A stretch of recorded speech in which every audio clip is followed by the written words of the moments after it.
Hello, William. How are things going with the new restaurant? Busy, but we're on track for a successful opening tomorrow. Glad to hear it. And have you taken all the necessary safety measures? Of course, I don't need anyone telling me how to run my business. And those employees who think otherwise can find work elsewhere. Understood. And what about your family? How's everyone doing? Elizabeth has been with me at work for the past few days. But as for Michael and Evan, they've been influenced by their mother's lies. Michael is too busy being a typical rebellious teenager, and Evan is just a young child who doesn't understand the situation. Frankly, I'd rather keep my distance from them for the time being. They're at home at the moment. I see. Have you tried to have a conversation with your wife about this? It's not worth the effort. She's always been self-centered, doesn't care about the family's well-being. She's even had the audacity to call me a hypocrite. But let's not focus on that right now. Let's talk about the restaurant, shall we? Sure, but don't forget about your family. They're important too. I don't need you to remind me of that. I know it's important. Now, if there's nothing else, I have work to do.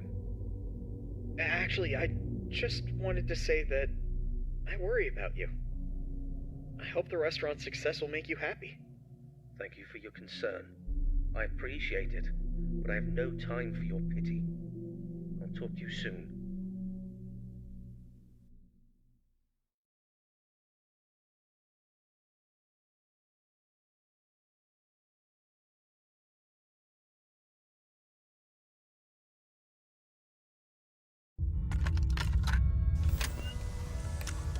Greetings, Night Guard. Congratulations on making it to Night 4. I must say, I'm impressed with your work so far. You're doing a fine job, and I'm proud of you.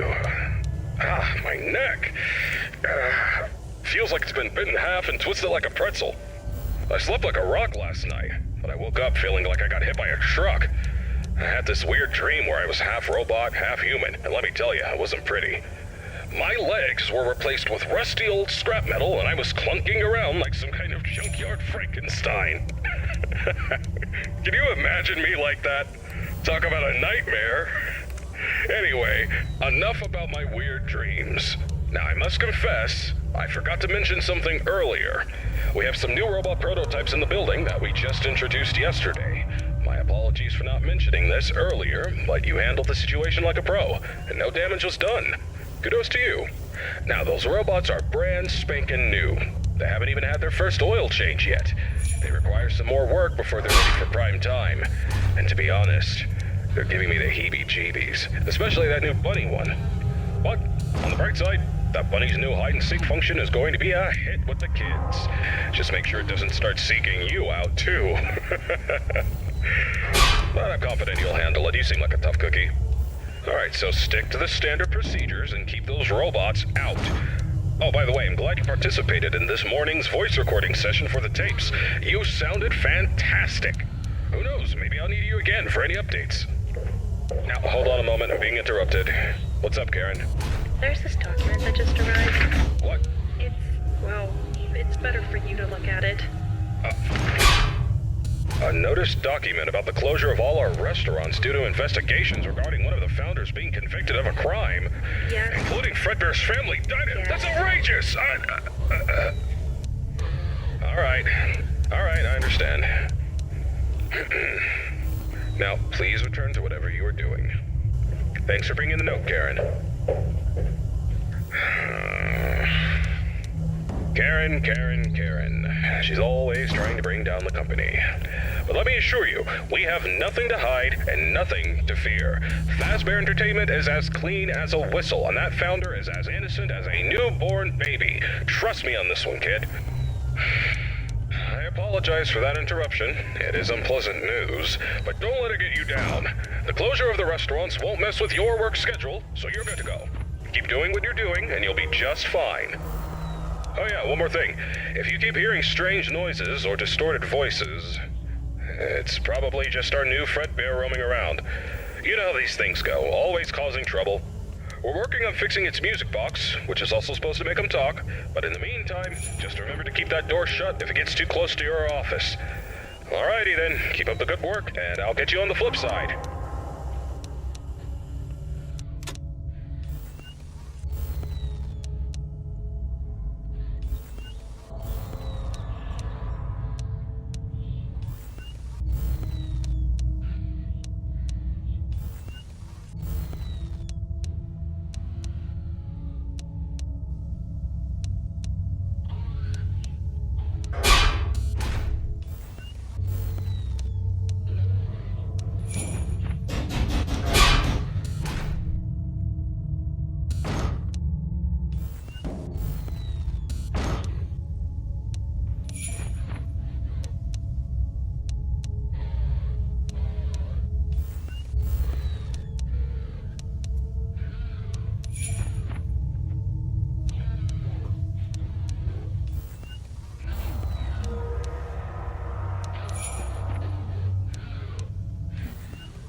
calling to express my condolences. I can't even imagine what you're feeling right now. Thank you, Henry. Without a doubt, this is a tragedy. I'm sorry, William. If there's anything I can do... It's too late for that. It's too late for everything. I know. I've lost people too. I know what it feels like to feel that the world is coming to an end. No, you don't. You have no idea what it's like to lose a child. You have a perfect life. You're a happy family. You don't know anything. You don't know how I feel right now. I'm sorry, William. I just... Enough! Enough! You can't even imagine what's happening to me right now. I understand that you're going through a difficult time, William, but please don't do anything rash. It won't solve anything. You're right, Henry. It won't solve anything. But I'm not interested in solving anything. I'm interested in... revenge. What do you mean? You have it all, don't you, Henry? A happy family, a fulfilling life, and yet, fate strikes without warning. William, I know.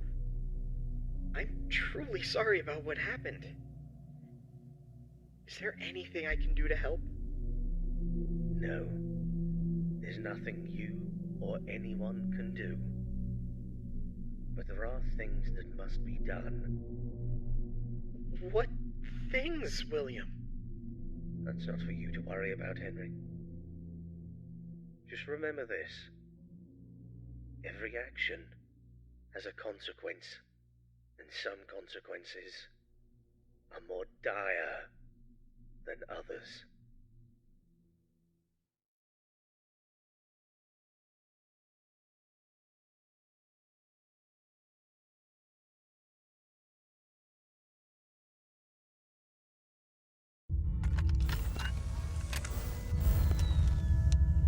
Hello?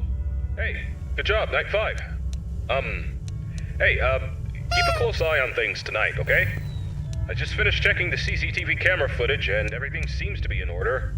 You're doing great so far, but I need you to stay alert. We can't let anything go wrong, especially now. Now listen, I know things have been a bit strange lately. The building and the other restaurants are closed, and the police are still investigating the disappearance of around 6 children. It's a serious matter, and we're doing everything we can to help the authorities. Yet for some reason, police seem to think we're covering up evidence. But let me tell you something, that's not possible unless someone from our company is involved. And I can assure you we're not involved in any way. For Christ's sake, one of those children belongs to one of the founders of this place. The poor kid disappeared about a month ago, and it breaks my heart to think about it. We will get to the bottom of this, though.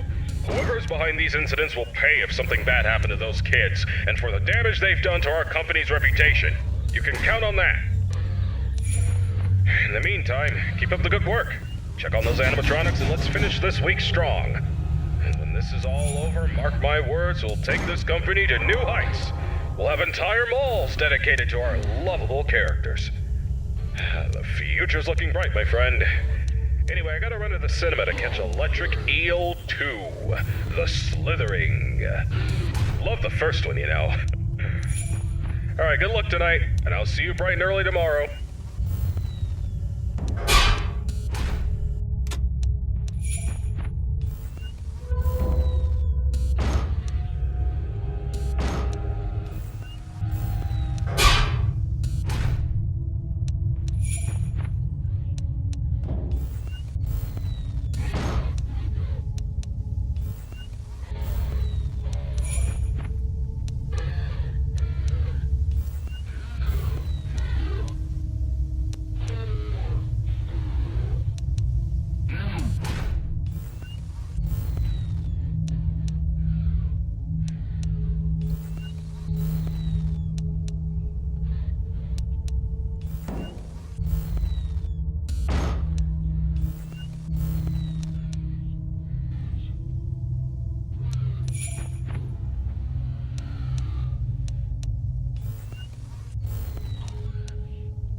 I'm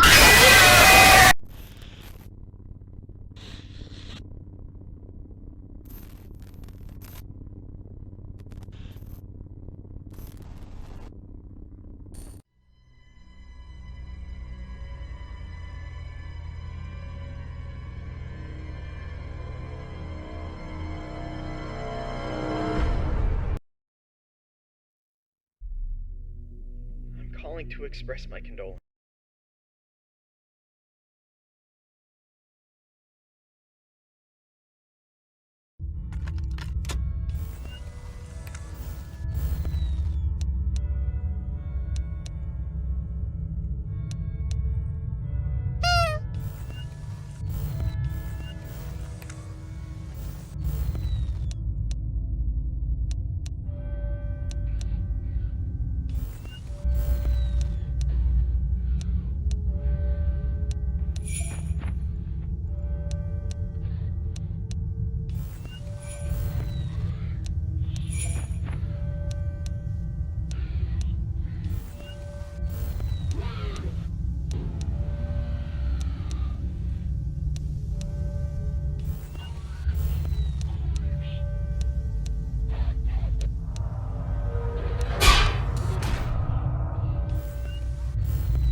She's waiting for you. She wants to play.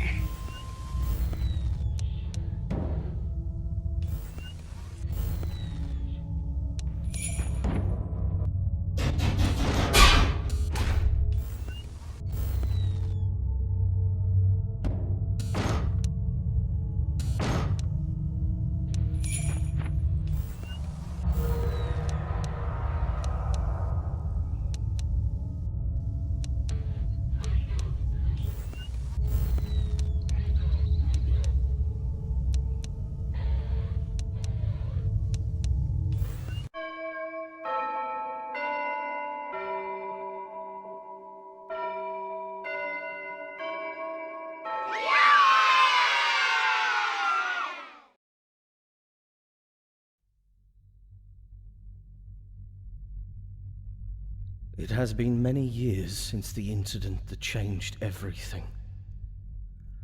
I have done unforgivable things since then. The missing children, it was all my doing. But do not mistake my confidence for remorse, for I am not sorry. My animatronics were always meant to be more than mere entertainers. They were created to wield fear, to evoke terror, and bring forth the ultimate consequence, death. Oh, Elizabeth, my sweet Elizabeth. She failed to listen to me, and she became the unfortunate victim of a programming error, a mere flaw in my creation. But I could not bear the burden of responsibility, for that would tarnish my flawless image. Instead, I pushed the blame away onto others, for I could not admit fault. And then there was Charlotte, Henry's daughter. I could not bear to see him bask in all his happiness and receive all the credit for our work. My jealousy consumed me, and I had to take matters into my own hands. Do not think for a moment that I fear the consequences of my actions. I am not guilty, not in my mind. I meticulously crafted the evidence to make it appear as though Henry was the one responsible, for I had bigger plans in mind. Plans that require my full attention and dedication. I have built a new place for my new creations, a place that will instill wonder and fear into the heart of all who bear witness. And soon, I will reveal what is coming next.